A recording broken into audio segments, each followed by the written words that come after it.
أعوذ بالله من الشيطان الرجيم. بسم الله الرحمن الرحيم.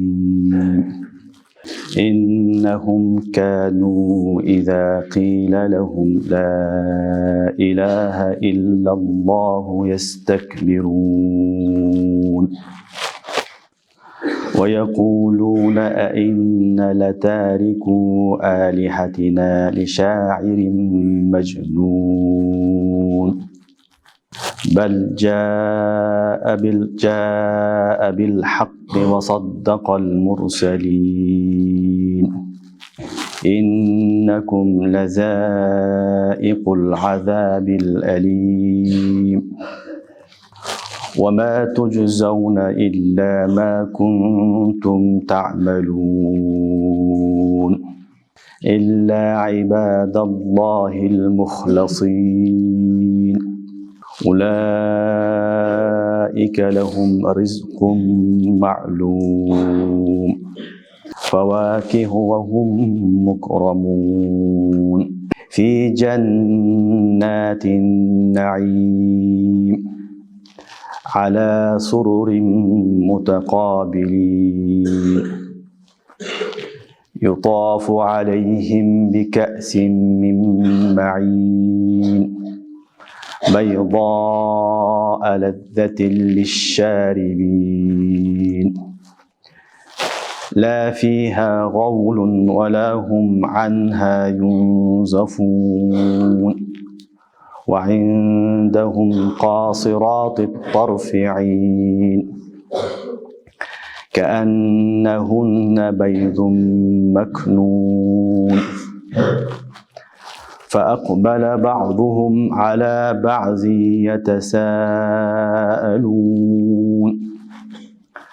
قال قائل منهم إني كان لي قرين يقول أئنك لمن المصدقين أإذا متنا وكنا ترابا وعظاما أئنكم لمدينون قال هل أنتم مطلعون فاطلع فرآه في سواء الجحيم قال تالله إن كدت لتردين ولولا نعمة ربي لكنت من المحضرين أفما نحن بميتين إلا موتتنا الأولى وما نحن بمعذبين إن هذا لهو الفوز العظيم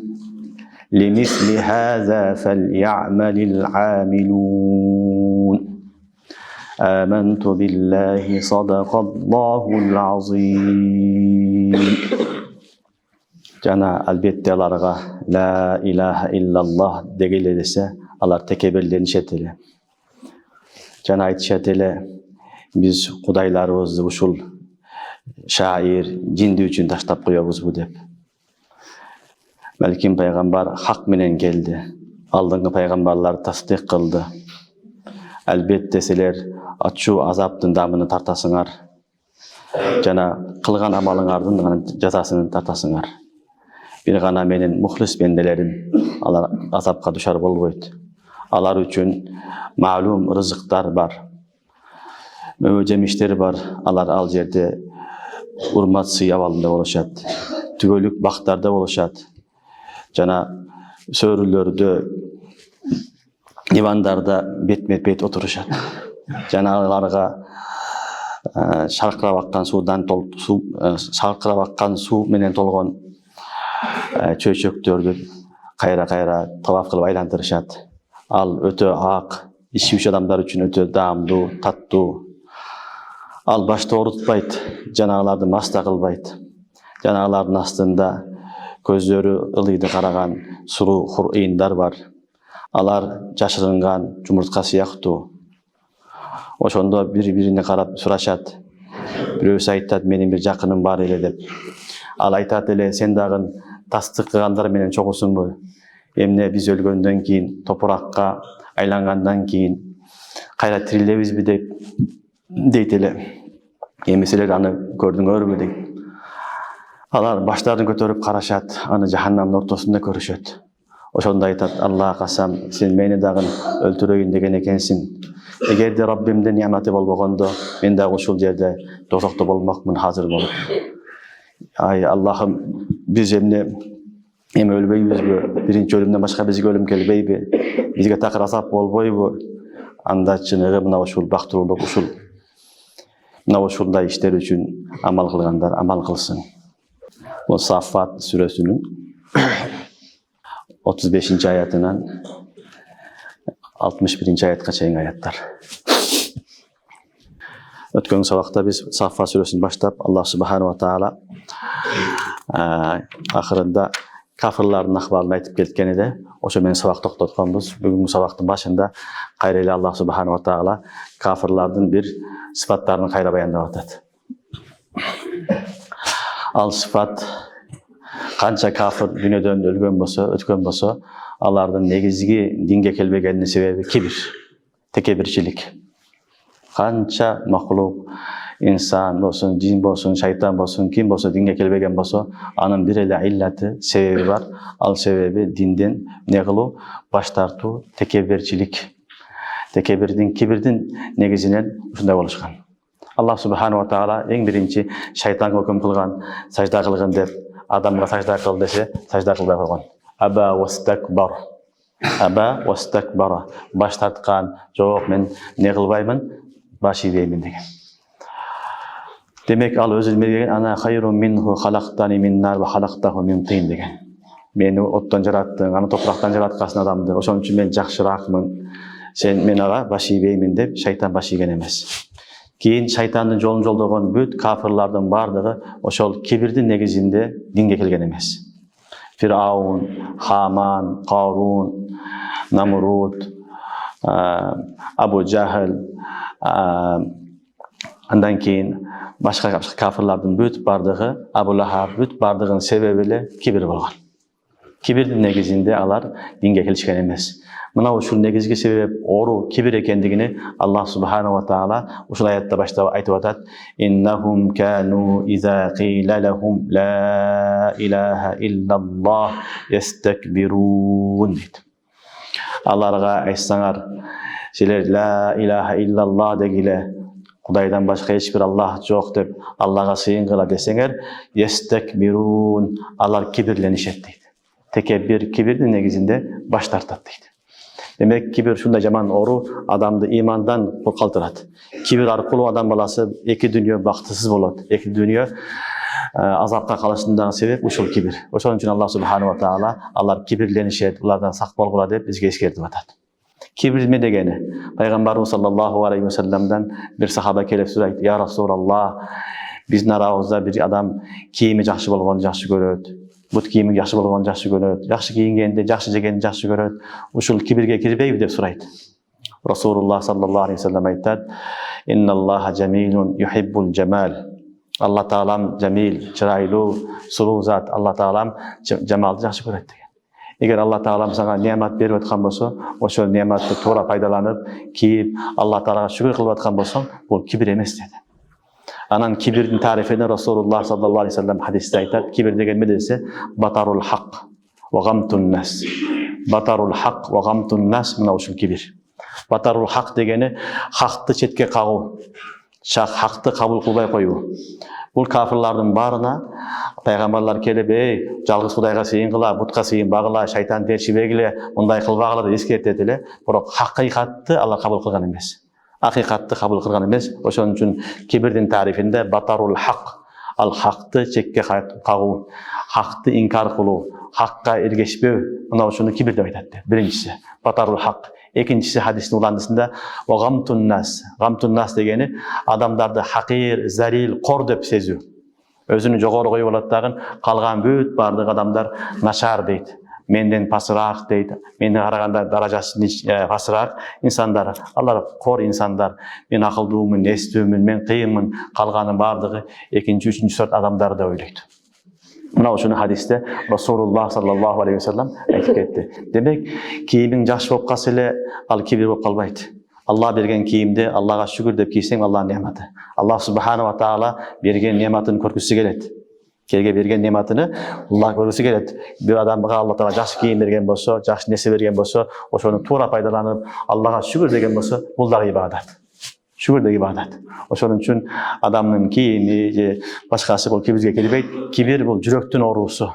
Kibir bul jürektün orusu. Al meneken batarul haq.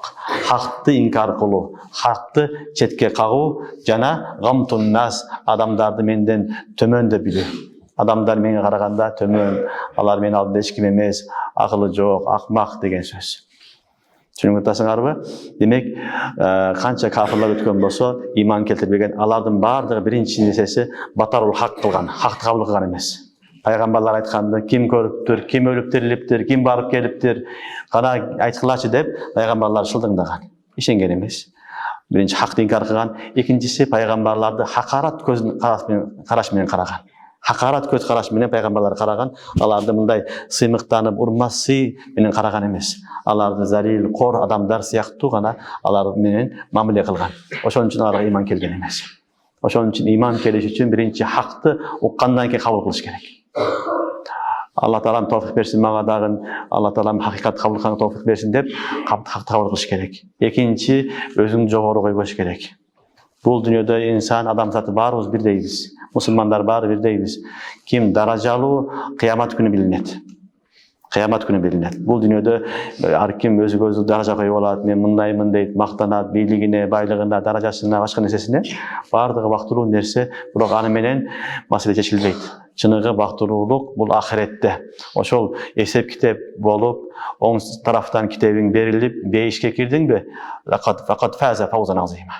Emi maktansan bolat. Emi sen maktanganga tatıktulsun. Aga çey maktanga taşpaş gerek. Oşonuň üçün adamdardın bardygy menden afzel, maga karaganda jakşyrak degen köz karaş menen karaş gerek. Bari ele jaman men kıyın degen toora emes nerse. Eldin bari akılsız, keleso, men ele jakşymyn degen bul ahmakçılık. Ahmakçılık. Bul kibirden alamatı bolat. Kibirden alamatı bolat. Kibir birinci haktı kabul kılbayt. Ekincisi ne kılat? Özünden başka büt barlığını has göröt, ıldıy tömön göröt, alarda adam kadar dili görбейт, özünü kıyın göröt. Oşonun üçün bular peygamberlerde dagın kabul kılbastan, peygamberlerde dagın sıy mamule kılbastan, alar kerek bolsa öldürüp jibergen üçünler bolgon, oşonun negizinde bular kafir boluştu.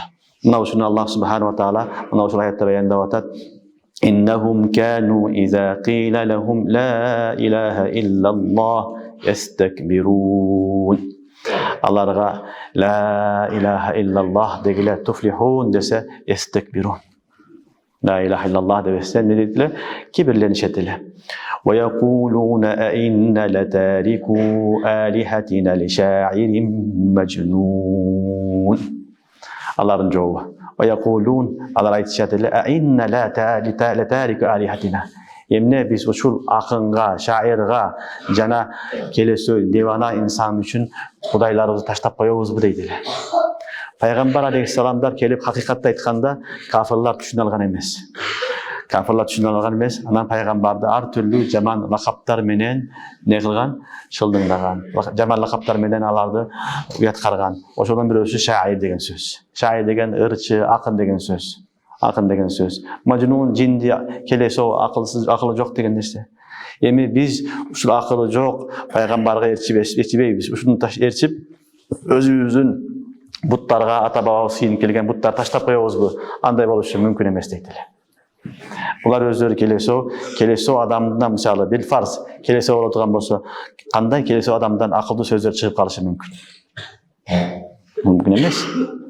Bu Kur'an-ı Kerim büt hikmet sözler, danışman sözler, adamın sözü emes bu. Peygamber Aleyhisselam sözleri de adam aytatan sözler emes, hadisleri. Demek bunlar özleri kelesi o. Sebebi bir gana bunday sözleri akıllı dana insanlar gana aytat. Akıllı dana gana insanlar aytat. Anı jönökay adam, je akın, je bolsam kelesi aytpayt. Demek Allah ne kıldı? Peygamber Aleyhisselam'ın dengelini düşüngen yok. Peygamberimizin sözlerini düşünen algan yok. Oşonun üçün aytıştı. Ve yekulun inna letariku alihatina li şairin mecnun işte. Эмне биз ушул эле бир шаирга, акынга, ушул жинди келесо дивананын артынан ээрчип алабызбы, анан өзүбүздүн кудайларды таштап коебузбу? Андай кылбайбыз дешти. Азыркыга чейин кафирдин жооптору ушундай. Азыркыга чейин көпчүлүк кафирлар мусулмандарды келесо деп түшүнөт. Булар келесо, булар акылсыз, булар эчтекени түшүнбөйт деген пикирде кафирлар азыр деле бар. Кудай сактасын, мусулмандардын арасында деле ушундай адамдар бар. Мусулмандар ушуну түшүнгөн. Бул өтө бир жаман түшүнүк, өтө өкүнүчтүү нерсе. Мусулмандар келесо эмес. Ким келесо, ким акылдуу кыямат күнү өлгөндөн кийин билинет. Эртең Кудайдын астына барганда ошол жерде билинет. Ким акылы бар эле, ким акылы жок эле, ким ак кара экендиги ошол жакта билинет. Бул дүйнөдө шашпай туруш керек. Мына ошону айтып атат Аллардын жообу, биз бир шаирге, бир мажнунду ээрчибейбиз деп. Эми Аллах субханаху ва таала пайгамбарлардын тарафынан жооп берип атат. Бал жаа бил хак. Ал мажнун эмес, жинди эмес, ал сыйкырчы эмес, ал не шаир эмес. Бал жаа бил хак. Ал хак менен келди. Акыйкатты алып келди. Пайгамбар алейхиссалам алып келген нерсе бүт бардыгы чындык. Чындыкты алып силерге келди. Ал чындыкты алып келди. Бал жаа бил хак ва саддакал мурсалин. Жана алдыңгы пайгамбарларды дагы тасдык кылды деди. Пайгамбар саллаллаху алейхи вассалам эки сыпатын айтты. Биринчиси жаа бил хак. Пайгамбарыбыз алейхиссалам хакыйкатты алып келди.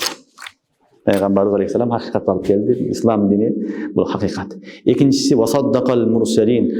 Бул ишти пайгамбардан алдын канча пайгамбар кылган болсо, ошолордун бардыгын тасдык кылды. Аларды да колдоо көрсөттү, аларды дагы колдоду деп атат.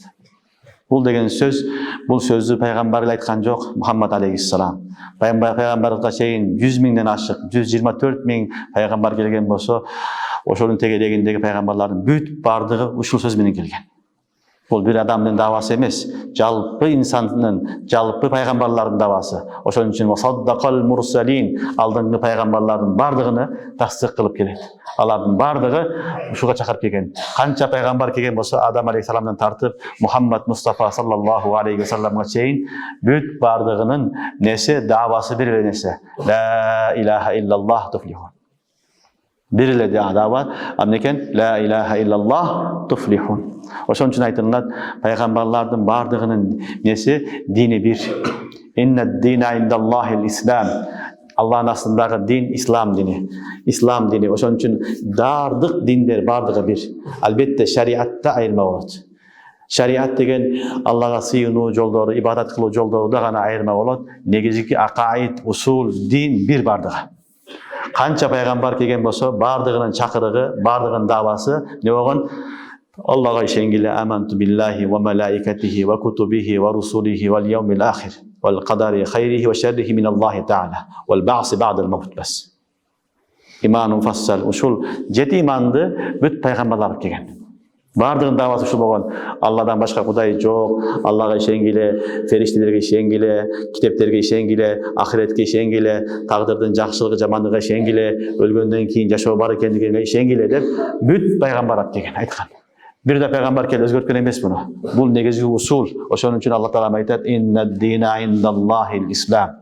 Аллахтын астындагы дин бул ислам дини. Ал бир. Албетте шариаттар өзгөрүп турат.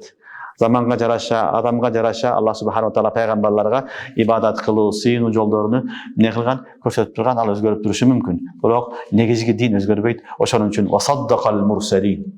Ал не кылды? Пайгамбар келип, васаддакал мурсалин, алдыңгы пайгамбарлардын бардыгыны тасдык кылды. Бардыгы хак менен келди. Ошолордун жолуна мен улантып келемин. Ошолорду улантып келип, силерге дагы ошол чакырыкты, даватты айтып атамын. Мен өзүм тараптан келген жокмун. Мен жинди эмесмин, мен шаир эмесмин, мен сахир эмесмин деп не кылды? Айтып атат: "Бал жаа бил хак ва саддакал мурсалин." Ал чындык менен келди жана алдыңгы пайгамбарларды тасдык кылды. Аллах таала айтат: "Иннакум лазаиқул азабил алим." Эми силер албетте каттуу азаптын дамын тартасыңар деди. Пайгамбарды шылдыңдап, Аллага ишенбей, текебир болгонуна себептүү, эми силер лазаиқул азабил алим, өтө каттуу азаптын дамын тартасыңар. Силер күйгүзүп, куйгалай турган азаптын эми дамыны тартасыңар деди. Бирок Аллах айтып атат: "Ва ма тужзауна илля ма кунтум та'малун." Субханаллах. Аллах таала айтып атат: "Каттуу азаптын дамын тартасыңар, бирок ва ма тужзауна илля ма кунтум та'малун." Бир гана кылган амалыңардын гана жазасын тартасыңар дейт. Алла Тааланын сөзү адилеттүү сөз. Карасаңар, азапты айтып атат, азапты тартасыңар деп атат, азапты көрөсүңөр деп атат. Бирок кылган амалыңарга жараша. Кылган амалыңарга жараша. Кылбаган нерсеңерге азап бербейм деп атат Алла Таала. Мына ушуну Алла Таала айтат: "Ва ма раббука бидалламин лил абид." Ва раббука бидалламин лил абид. Ва ма раббука бидалламин лил ахад. Ва ма Куранда келет, Алла Таала толтура жерде айтат: "Раббиң силерге азап бербейт" дейт. Зулум кылбайт дейт. Ошон үчүн Алла Таалам кафирларга дагы зулум кылбайт. Кафирлар дагы канчалык күнөө кылган болсо, ошол күнөөсүнүн гана жазасын алат. Ошол күнөөсүнүн гана жазасын алат. Түшүнүңөрбү? Алла Таалам күнөөсүнү кошуп, ачыкча кылып, кылбаган күнөөлөргө дагы жаза бербейт, азап бербейт. Мына ушуну Алла Таалам айтат: "Ва ма туджзауна илля ма кунтум та'малун." Кылган амалыңарга жараша гана жазасын аласыңар. Башка мен өзүм тараптан зулум кылып, силерге кошуп жибербеймин деди. Илля ибадаллахил мухласин. Бирок менин мухлис пенделерим, менин тандап алган пенделерим аларга азап болбойт деди. Аллахтын мухлис пенделери бар, ихластуу инсандар бар, аларга азап болбойт деди. Илля ибадаллахил мухласин. Илля ибадаллахил мухлисин. Эки кылдыр аят бар, кыраат бар. Мухлисин дегенде кыраат бар, мухласин дегенде кыраат бар. Машхур кыраат ошо мухласин. Эгер мухлисин болсо, мухлис пенделер, ихластуу пенделер деген сөз. Менин ихластуу пенделерим бар, аларга азап болбойт деген сөз. Мухласин болсо, мунтахаб деген манасы чыгат. Мунтахаб, тандап алган деген сөз. Илля ибадаллахил мухласин. Алланын тандап алган пенделери бар, Алланын сүйүктүү пенделери бар, аларга азап болбойт деди. Түшүнүңөрбү? Аллага азап болбойт деди. Бир-эки манасы. Үчүнчү манасы илля ибадаллахил мухласин дегенде муфассириндер дагы бир тафсир кылышат. Мунун манасы албетте менин ихластуу пенделериме Алла Таалам алар кылган амалынан кара, кылган амал менен чектебестен аларга өзүм тарафынан дагы сыйлыктарды, белектерди кошуп беремин деген да манасы бар. Илля ибадаллахил мухласин. Алдыңғы аяттан истисна кылган дагы бир манасы чыгат. Ал некен? Кафирларга эмне амал кылган болсо, ошонун жазасын алат. Бирок менин жакшы көргөн пенделерим, сүйүктүү пенделерим, тандап алган пенделериме кылган амалдарым менен чектелбестен, андан сырткары өзүмдүн тарафымдан нелерди, белектерди, сыйлыктарды эсе кылып көбөйтүп берем деген дагы манасы бар. Мына ушуну Алла Таалам илля ибадаллахил мухласин деп айтат. Бирок менин мухлис пенделеримге андай кылынбайт, аларга башкача өзгөчө мамиле кылынат дейт. Эми Аллахтын мухлис пенделери, Аллахтын тандап алган пенделери, имандуу инсандар, аларга не болот, кандай неаматтар берилет, кийинки аятта Алла Таала баяндап атат. 1, 2, 1, 5, 6 Аллахтын неаматын баяндап атат. Ахиретте алар кандай абалда болот, кандай неаматтарда болот, мына ушул аятта Аллах субханаху ва таала аларды баяндап атат. Улаика лахум ризқун ма'лум. Мына ушул менин мухлис пенделерге ризк берилет, ма'лум, белгилүү рызыклар берилет дейт. Ма'лум деген бир манасы ошо белгилүү деген сөз. Кур'ан-ы Каримде Аллах субханаху ва таала ахли бейишке, бейиштин адамдарга кандай неаматтар берилет, Кур'анда толтура жерде айтат. Ошолор рызк ма'лум. Кур'ан-ы Каримде Алла Таала неаматтарын бүт баарын айтат. Мындай болот деп. Мына ошолор рызк ма'лум. Аларга ошол Кур'анда айтылган, хадисте айтылган ма'лум рызыклардын баары берилет dedi. Bir manası. Экинчиси улаика лахум ризқун ма'лум. Ма'лум дегени мутаайян деген манасы. Мутаайян деген манасы. Жана тайын кылынган, дайын кылынган, ал түгөбөйт деген манасы бар. Эми алар бейишке киргенде алардын рызыклары даяр турат, ал түгөбөйт, ал даяр. Бул дүйнөдө рызкың жазылган, бирок качан келет билбейсиң. Кайсы убакта кантип берет билбейсиң. Ал биз үчүн гайып. Алла Таала берет, бирок сыноолор менен иштегенден кийин, кыйынчылыктан кийин анан келет ал нерсе. Ахиреттеги рызык андай эмес. Рызк ма'лум ал-мутаайян деген манасында. Ал мутаайян тайын кылган даяр турат. Качан кааласаң ал даяр келип турат. Түшүнүңөрбү? Бул ахиреттин рызкы ушундай болот. Аны издебейсиң, аны ойлоп койсоң эле болду. Аны кыялын алсаң эле ал сага келет. Ал рызкы ма'лум. Жана ал түгөбөйт. Үйгө un алып койсоң түгөп калат деп коркунуч бар. Макаронун, майын, этиң түгөп калат деген коркунуч болот. Баарыбызда болот бир нерсе. Заман кандай болуп кетет, кымбаттап кетет, жокчулук болуп кетет деген коркунуч боло берет. Бирок ахиретте мындай түшүнүк, мындай кыял, ой фикир болбойт. Мына ушуну Аллах айтып атат. Улаика лахум ризкун ма'лум. Алар үчүн ушундай бир ма'лум рызыктар берилет. Ал түгөбөйт, чексиз, ар дайым даяр турат. Качан кааласаң, ошол замат сага даяр. Качан кааласаң, ошол сага турат, сага рызкы даяр турат дейт. Түшүнүңөрбү? Демек эмне болду? Биринчиси рызкы ма'лум. Алла таалам өзгөчө рызкы берем деп атат. Эми рызкы эмне? Фаваких. Фаваких ва хум мукрамун. Бул экинчи берилген немат. Экинчиси фаваких. Ошо рызыктан бул атф. Ал рызык фаваких болот. Фаваких дегени факиха деп коебуз. Бул мөмө жемиш деген сөз. Мөмө жемиш деген сөз. Бирок араб тилиндеги мөмө жемиш деген сөз биздин кыргыз тилиндеги мөмө жемиш эмес. Мөмө жемиш дегенде биз алманы, өрүктү, шапталыны, ошонун пышкандан кийин как болгонун айтабыз. Мейзини башканы айтабыз мөмө жемиш деп. Бирок араб тилинде фаваких деген сөз бул бүт бардык нерсени камтып алат. Негизи фаваких деген сөз, факиха деген сөз бир нерсени жегенде бир гана рахаттан үчүн жейсиң. Рахаттанып, дамын сезиш үчүн гана жейсиң. Тоюу максатында эмес. Бул дүйнөдө биз азыктанабыз, рызкы жейбиз, тоюп эмне үчүн? Өлүп калбаш үчүн. Өлүп калбаш үчүн курсакты тойгозуп дүйнөдө жашаш керек. Ошо жашаганга бизге рызык керек. Түшүнүктүбү? Аны жебесек бул дүйнөдө жашай албайбыз. Жеп туруш керек, ошого жараша кышында, жайында жеп, анан адам баласы тамак менен азыктанып жүрөт. Жебесең өлүп каласың. Алла ушундай кылган. Бирок ахиретте тамактануу, рызкы, азык бул өлүктөн коркуу максатында эмес. Курсагың ачып кетти, ошо курсакты тойгозуу максатында эмес. Себеби ахиретте өлүм жок. Ахиретте өлүм жок, өлүмдөн коркунуч да жок. Курсактар ачып кетпейт ал жакта. Ал жактагы рызкылар баягы мен иттафаккух, литталаззуз, рахаттаныш үчүн, мазза кылып жеш үчүн. Жыргап жеш үчүн гана болгон нерсе болот. Кээде мындай болот.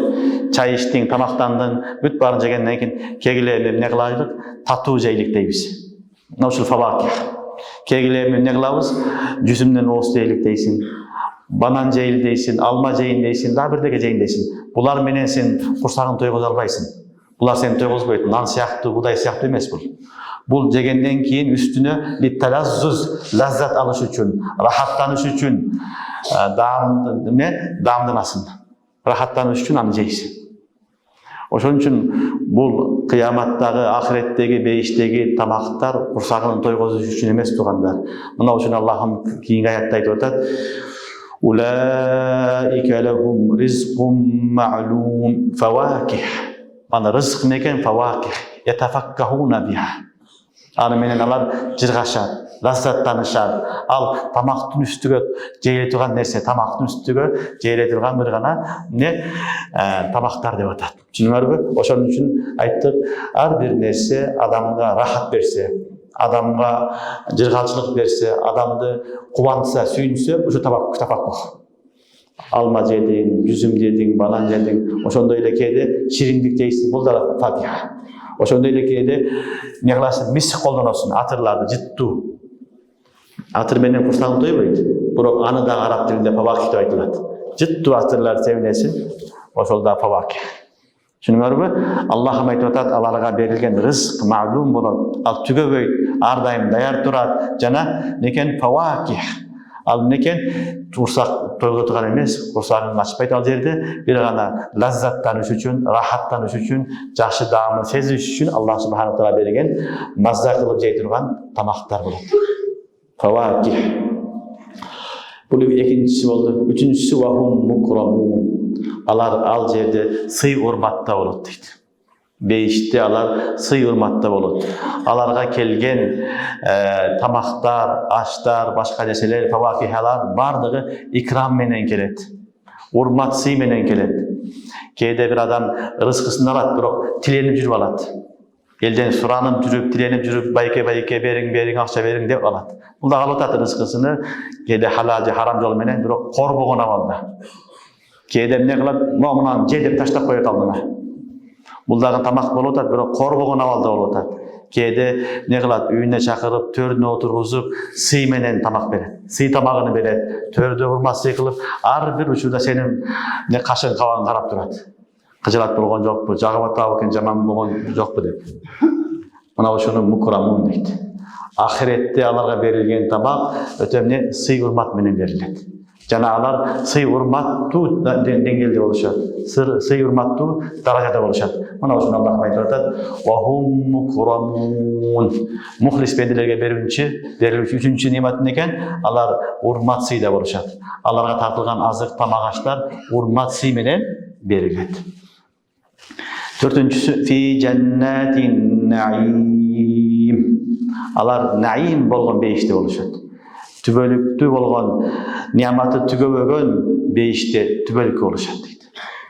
Аллах субханаху ва таала аз гана кыйналабыз, аз гана амал кылып коебуз, суукта чыдап коебуз. Иншалла ахиретте фи жаннатин наим, үшүбөй турган, курсагын ачпай турган, ар дайым жыргалы түгөбөй турган багыттарда, бейиштерде не кылам дейт, аларды коноктоймун дейт. Фи жаннатин наим, алар наим болгон, түбөлүккө болгон, нематы түгөбөгөн бейиш бактарында болушат. Төртүнчүсү, бешинчиси ала сурурин мутакабилин. Алар сурур, сарир жамы, сарир деген кроват деген сөз. Алар не болот? Кроваттардын, дивандардын үстүндө отурушат. Мутакабилин, бетме бет. Биrini бири караган, бетме бет отурушат дейт. Сарир деген сөз негизи араб тилинде ар бир жерден жогору көтөрүлүп турган нерсени айтылат. Ошол мен отурган нерсе да сарир, стол. Мына да сарир, чыгып отурсаң. Кроват дагы сарир, диван дагы сарир. Жана баягы чоң-чоң хан сарайдагы же падышалардын тахты бар, алар сарир. Бардыгы сарир. Жерден көтөрүлүп турган нерсенин бардыгы сарир дейт. Яни алар жерге отурбайт дейт.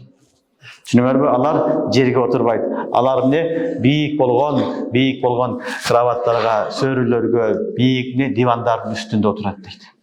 Түшүнүп атасыңарбы? Алар ала сурурин мутакабилин. Бийик дивандарда, чоң жайларда бет отурат дейт. Субханалла, бейиштин сүрөттөгөндө Алла Таала айтат мутакабилин. Куранда көп келет бул сөз. Бетме бет деген сөз. Бул бейиште гана болот, дүйнөдө болбойт мындай. Мисалы, аз биз отурабыз го, бетме бет отура албайбыз ушулар барыбыз. Бирибизди бири тосуп турабыз. Катар отурабыз, аркадагы адам бирөөсүнүн аркасын көрүп турат. Биринчи катар гана бетме бет отуруп атабыз. Калган андай эмес. Бирок бейиште бардыгы чогуу отура берет. Кандай акыбал болот? Алланын гана кудурети болот. Бирок биrini бири тосуп калбайт. Бирөөнүн артыга болуп калбайт. Бетме бет отурат. Түшүнүңөрбү? Алар бетме бет бардыгы. Бир учурда сүйлөшкөндө бүт бардыгы бири менен сүйлөшө берет. Качып тур, мен көрүп алайын, жылып тур, анан мунан чакырып кой, мунан айтып кой деш жок ал жерде. Аллах субханаху ва таала айтат: "Ала сурурин мутакабилин." Алар бейиштеги бийик жерлерде, сөрүлөрдө, кроваттарда, дивандарда болушат. Мутакабилин, бетме бет. Биrini биrini көрүп турат. Биrini бири көргөн абалда болот дейт. Демек, Аллах субханаху ва тааланын кудуретиге шек жок. Мисалы, илгери адамдарга телефон менен бири менен көрүп сүйлөшөт десе ишенбейт эле. Азыр ишенип калды. Азыр WhatsApp башка нерсе менен не болот? Бирөөсү Америкада, бирөө Кыргызстанда, бирөө дагы дүйнөнүн бурчунда сүйлөшө берет көрүп. Демек, бейиштеги нерселерде болбойт деген болбойт. Ал болушу мүмкүн эмес деген фикир болбош керек. Туурабы? Аллах айтты, ал хак болот. Демек, бейиште мусулмандар не болот экен? Чогулуштар болот, чоң жайларда отурушат. Кандай отурушат экен? Ала сурир мутакабилин. Бири-бирине бетме бет болгон абалда, биrini бири тоспогон алымалда, бири-бирине караган абалда отурушат. Бул канча болду?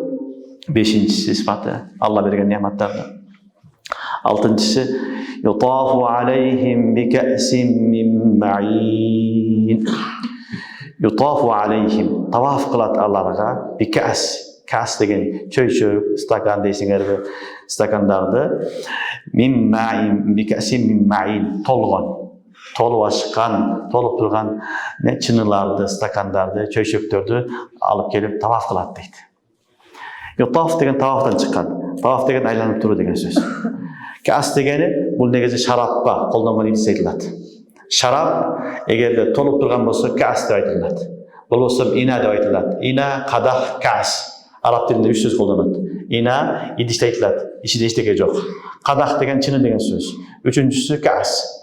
Кас дегени ичи толо шарапка толгон, ненен сыйлуу ичимдик шарбат деп айтылат. Çünkü suylu şarbatты ahirеттеги Аллах субханаху таала кас деп айтат. Мына ошону айтып атат. Ютафу алейхим би кас.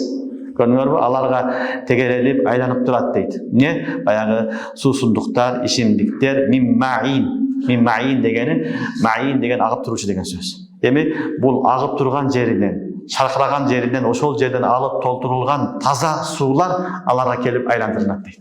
Birinin артынан biri келе берет, içe бересинен бириден бири таттуу. Бири-бириге окшобогон таттуу, лаззат мин маин не болуп аткан шараптар болот. Аллахтын кудурети бул. Көрдүңөр, таф бул не? Токтоп калбайт. Чай бер, чай дамдап кел, дагы алып кел, свет өчүп калды, от жак деген жок аякта. Күтүп калды деген жок ал жакта. Ал не кылат? Таваф кылып келе берет. Ким ташийт? Бул жерде айтпайт, башка жерде айтат.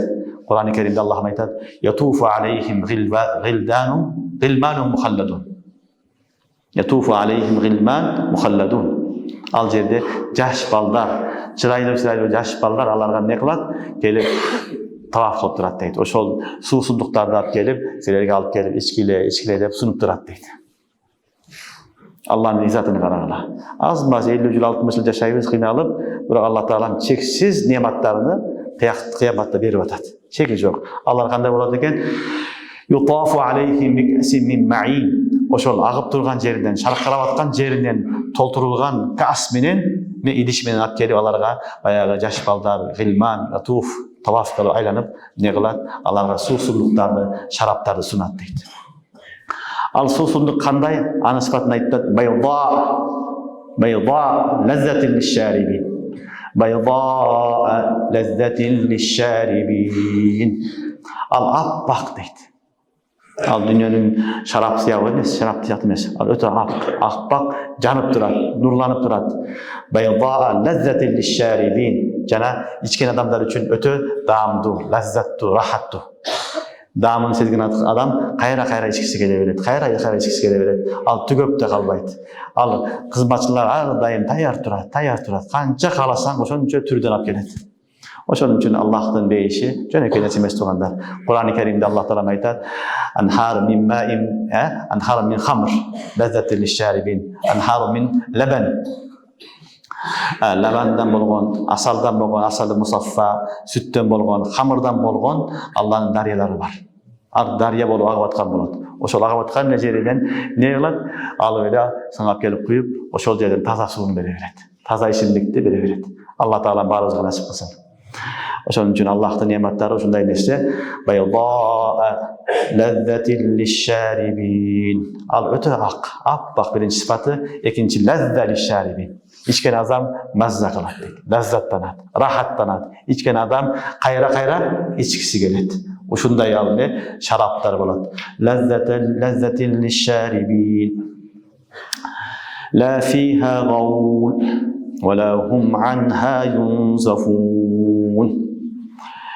Эми шараптын Алла Таалам сыфаттарын айтты, ал ак, ичкишкин келет деп. Эми эки нафи сыфатын айтып атат. Ла фиха гаул. Гаул деген баш оорутканда айтылат. Ал шарап, ал хамыр адамдын башын оорутпайт дейт. Бул дүйнөдө хамыр ичсең, шарап ичсең башың ооруйт. Башың оорутат. Алла Таала айтат: "Ла фиха гаул." Ал не кылбайт? Башты оорутпайт. Негизи гаул деген сөз,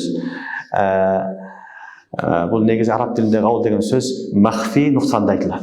Жашырынып турган бир зыянды айтылат. Жашырынып турган зыянды гаул дейт араб тилинде. Ошон үчүн буттун дагы бир аты гаул. Бут дагы гаул деп келет. Себеби бут дагы жашырын зыян берүүчү нерсе. Ага унчукпай барып сыйна берет. Кудайдын астына барганда көрөт адам. Кудайдын астына барганда ошол бутка сыйынганын жазасын көрөт. Ошон үчүн бутты да габыл дейт. Ошон үчүн Аллах Таала бетте габыл деген сөз истимал кылды. Бул ла фиха габыл, ал шарапта габыл жок деди. Яни махфи зыяны жок деген сөз. Жашырын зыяны жок деген сөз. Дүйнөдөгү шарап, арактарда не бар? Махфи зыяндар бар. Адамдар вакыт ичет, ичип атканда жыргап ичкендей болот, бирок эмне кылат? Ал анын өмүрүн талкалайт. Анын ден соолугун талкалайт. Арак ичип канча адам не өлүп кетти дүйнөдөн. Арак ичип бүт бардыгы боордун ажырайт. Боорду талкалайт бүт бардыгы. Мына ушул габыл деген сөз. Канча адам баш ооруп, нерв болуп, жинди болуп калды. Ошон үчүн Аллах Таала айтат, ахиреттеги шарапты дүйнөдөгү шараптар сыяктуу деп ойлобогула. Ага такыр окшобойт ал. Алла фиха габыл. Анда махфи, жашырын зыяны жок деп атат. Анын эч бир зыяны жок. Анын эч бир зыяны жок. Ошону айттык, ал башты оорутпайт. Валахум анха юнзафун. Жана алар маста болуп калбайт деди. Акылын жоготуп, маста болуп калбайт деди. Бул дүйнөдө бирөө арак ичкен болсо, мас болуп калат. Акылын жоготот. Хайван болот, айванга айланат. Турап эмне кылганын билбей калат. Акыл жок болгондон кийин ушундай да. Ошон үчүн акыл эң чоң неамат. Ошон үчүн шариаттын баардыгы акылга байланыштуу. Акылы жок болсо жинди деп марфуул калам дейт. Ага маани бербейт. Акыл эчтүү адамдан эсеп китеп болот. Акылсыз адамдан эсеп китеп болбойт. Акыл чоң неамат. Чоң неамат. Ошон үчүн Аллах Таалам акылды кедере турган нерселерди бүт баарын харам кылган. Күллү мускир харам. Акылды ала турган, акылды азгыра турган нерселердин бүт баардыгын Аллах Таалам харам кылган. Себеби акыл эң чоң неамат. Имандан кийинки эң чоң неамат акыл. Ал-камр, байкамр ал-камр, акыл. Түшүнүңөрбү? Ошон үчүн Аллах айтып атат, ал некен? Валахум анха юнзафун. Алардын акылын албайт дейт. Ал мас кылбайт дейт. Субханаллах, Аллахтын бериштеги неаматы бир тарафтан неамат, ушундай жагымдуу, экинчи тарафтан дүйнөнүн шараптары сыяктуу эмес. Башыңды оорутпайт, зыян бербейт ден соолукка. Жана эмне кылбайт? Маста кылбайт дейт. Түшүнүңөрбү? Алдыңкы аятта байла лаззатин шарибин дегенде айткандек таза ак деп. Бул дүйнөдөгү таза болбойт. Кир болот. Аны бүт бардыгы жүзүмдү башканы езип, аны колунун кири менен, башка нерсенин кири менен аны жасайт. Бүт бардыгы мусулардын жасап барып анан камын кылат. Ахиреттеги андай эмес. Ал аккан дарыялар болот, шаркыратма түшүп турат. Ошол жерлерди Алла Таала берет. Бул шарап деген факат ысымда гана аталышы бар. Бирок дүйнөнүн шарабы, ал дүйнө ахиреттин шарабы башка нерсе. Экөөнү салыштырганы болбойт. Түшүнүңөрбү? Мына ошону айтты Аллах Таала, ла фиха гавл ва ла хум анха юнзафун. Ал алардын башын оорутпайт ал шарап. Ал аларга ден соолугуна зыян бербейт. Ва ла хум анха юнзафун. Жана алар андан маста болуп калбайт. Акылдарын дагы жоготуп койбойт. Андан кийин 6-7 неаматы эмне болот? Ва индахум qasiratut tarf. Индахум qasiratut tarf ayn. Жана алардын астында, алардын кашында qasiratut tarf. Көздөрү жерди караган сулуу хур кыздар болот дейт. Субханаллах. Ва индахум qasiratut tarf. Qasiratut tarf дегени жерди караганда айтылат.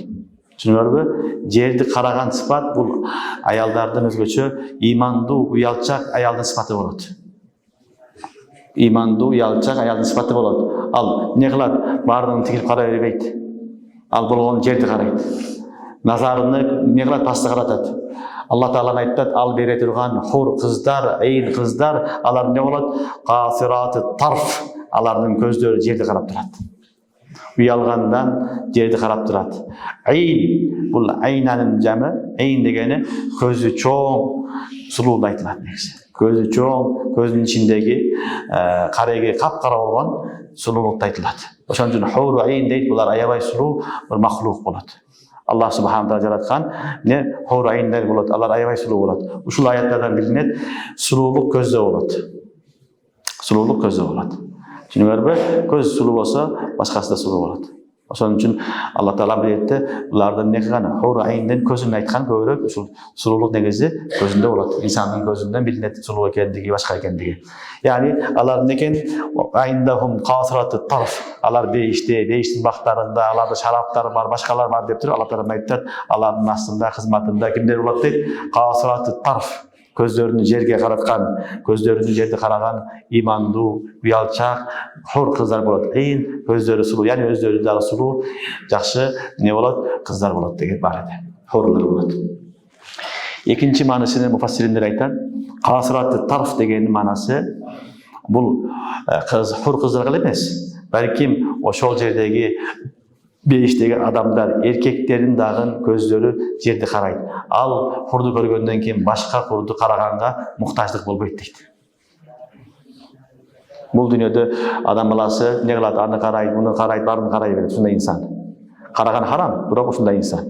Бирок ахиретте андай эмес. Аллах субханаху таала кимге кайсы хурду насип кылган болсо, ошону карап башканы карагысы келбейт. Башканы карагысы келбейт. Аллах ушинтип жараткан. Ошондо айтып атат Аллах таала ва индахум касиратут тарф. Аларды берилген эркектер дагы эмне кылат? Аларды көргөндөн кийин башка аялдарды, башка хурларды караганга муктаждык калбайт дейт. Зарачылык калбайт. Алардын дагы эмне көзү жерди карап калат дейт. Андан кийин Аллах субханаху таала мына ушул хурлардын сыпатын айтат. Алар кандай инсан, кандай махлук десе, кааннахунна байзум макнун. Кааннахунна байзум макнун. Алар сакталынган жумуртка сыяктуу дейт. Алар сакталынган тукум сыяктуу дейт. Субханаллах. Кааннахунна байзум макнун. Аллах субханаху таала хур айынды сыпаттаганда Аллах айтып атат, кааннахунна байзум макнун. Байз деген жумуртка, тукум. Алар сакталынган жумуртка сыяктуу дейт.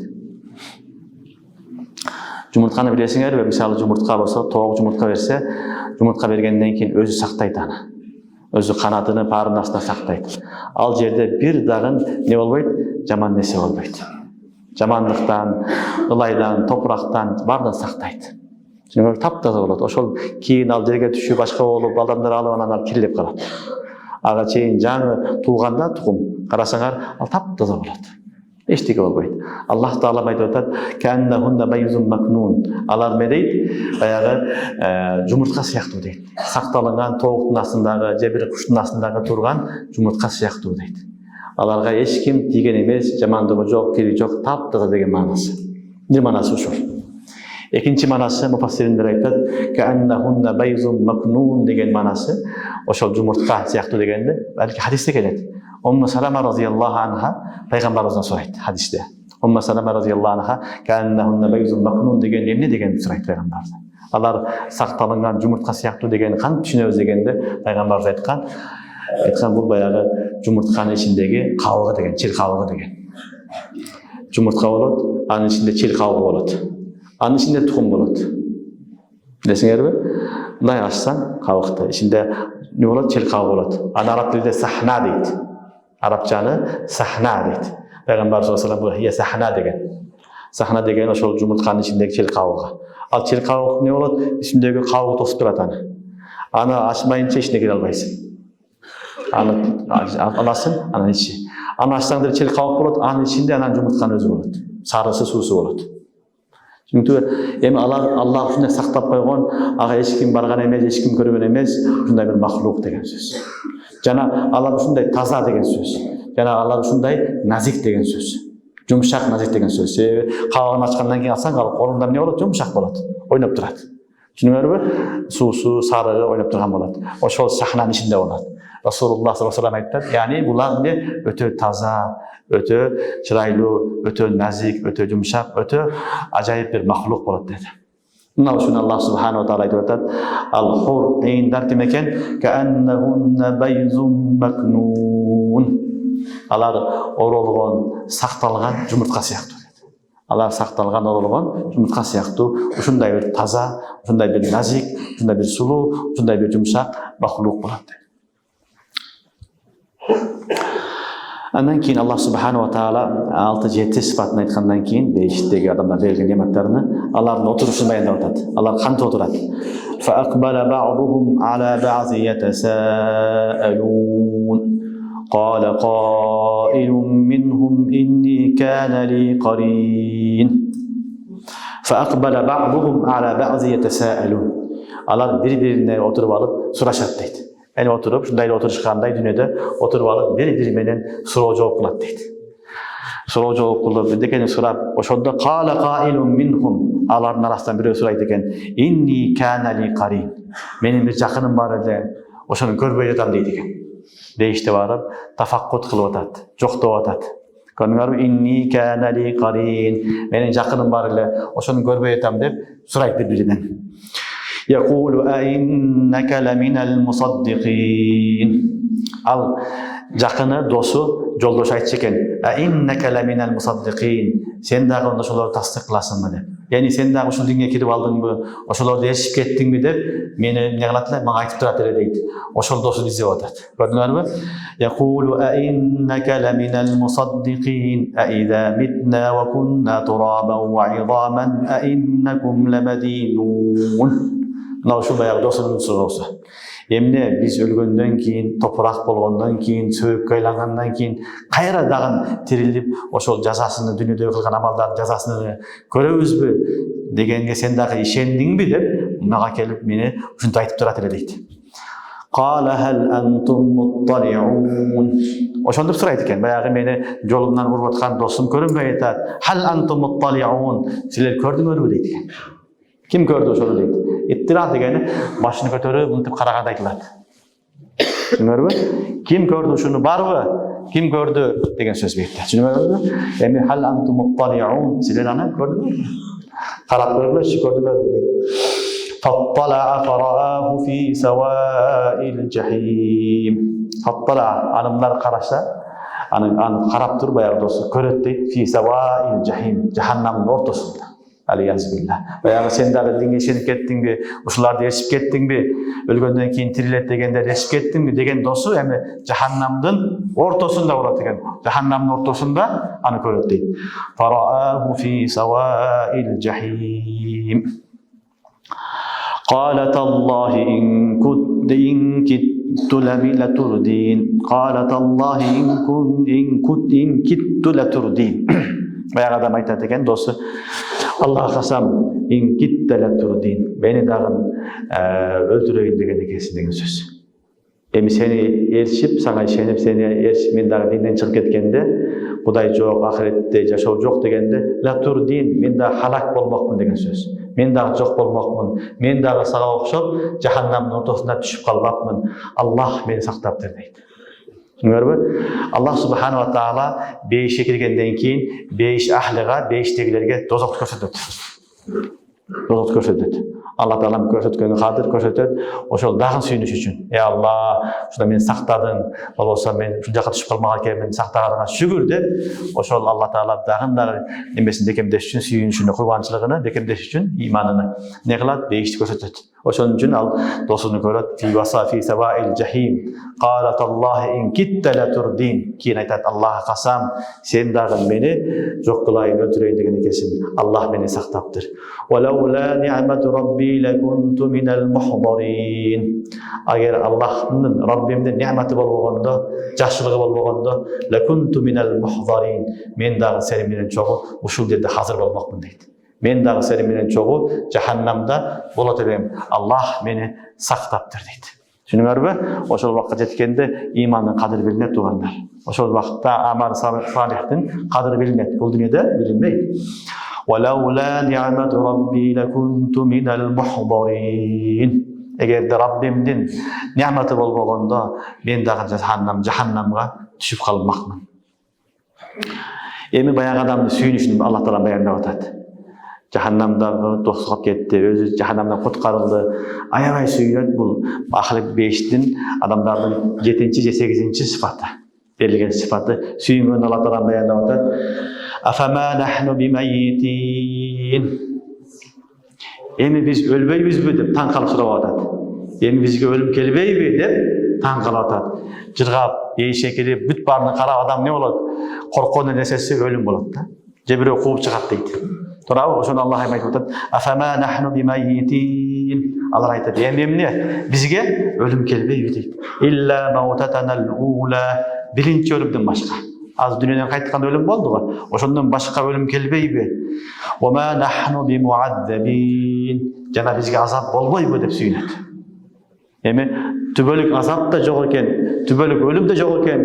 Түбөлүктүү жыргал жашоо деген ушул экен деп баягы ыймандуу адам сүйүнөт. Баягы ыймандуу адам сүйүнөт. Мына ушуну Алла Таала айтып атат. Афама нахну бимайитин. Алар айтат, эмне бизге өлүм келбейби? Ого деп сүйүнөт. Илля маутатанал ула. Бул дүйнөдө өлүмдөн башка өлүм келбейби? Ва ма нахну бимуаззабин. Бизге азап да келбейби деп аябай сүйүнөт. Инна хаза лахуал фаузул азим. Эм айтат, албетте чыныгы бактылуулук ушул экен дейт. Албетте чыныгы эң улуу бактылуулук ушул экен деп айтат. Акыйкаттан ошондой. Инна хаза лахуал фаузул азим. Алла Таала баарыбызга насип кылсын. Албетте чыныгы бактылуулук ушул экен дейт. Лимисли хаза фальямалил амилун. Айтат, эм айтып атат, лимисли хаза, ушундай жерлерге, ушундай сыйлыктарга, ушундай бейиш үчүн фальямалил амилун. Амал кылам дегендер амал кылыш керек дейт. Эми ушундай нерсеге иштеш керек, ушундай нерсени куруш керек, ушундай нерсе үчүн тырышып ахиретти куруш керек деген сөз. Ушул түбөлүктүү жашоо, бул дүйнө бактылуу, бүгүн барсың, эртең жоксуң, бийлик да бактылуу, байлык да бактылуу, ден соолук да бактылуу, баары бактылуулук. Бактылуу келет кетет. Бул сенин чыныгы бактылуулук эмес. Ал эми чыныгы неамат, чыныгы ахиретте бериле турган нерсе. Ошон үчүн ахиретке шашылыш керек, ахиретке даярданыш керек, ахирет үчүн амал кылыш керек. Лимисли хаза фальямалил амилун. Мына ушундай жерлерге, ушундай сыйларга, ушундай бейишке болгон амалдарды көбүрөөк кылыш керек. Ушуга аракет кылыш керек деген акыркы аят. Түшүнүңөрбү? Демек, не болду? Мусулманга берилген нематтарды көргөндөн кийин баягы бейишке кирген адам эң акыры курсан болгону не болду? Иманына курсан болду. Иманына курсан болду. Ошон үчүн имандын кадырын билиш керек туугандар. Иман, биз ата-энебиз мусулман болуп, мусулман үйлөстөн төрөлүп эле иманды Алла бекер берип койгон кадыры жок. Бирок бул өтө кымбат баалуу нерсе. Эң кымбат баалуу нерсе иманы бар адам бейишке барып кирет. Духул аввали, духул санави болобуз, кандай болсун кирет. Бирок Аллах киргизет. Алла Таала баарыбызды эсеп китепсиз бейишине киргизсин. Ошон үчүн аракет кыла турган чыныгы жашоо астында ошого баарыбызга Алла Таала товфик берсин. Алла Таала мухлис бендердин катарына кошсун. Ихлас менен туура амал кылганга Алла товфик берсин.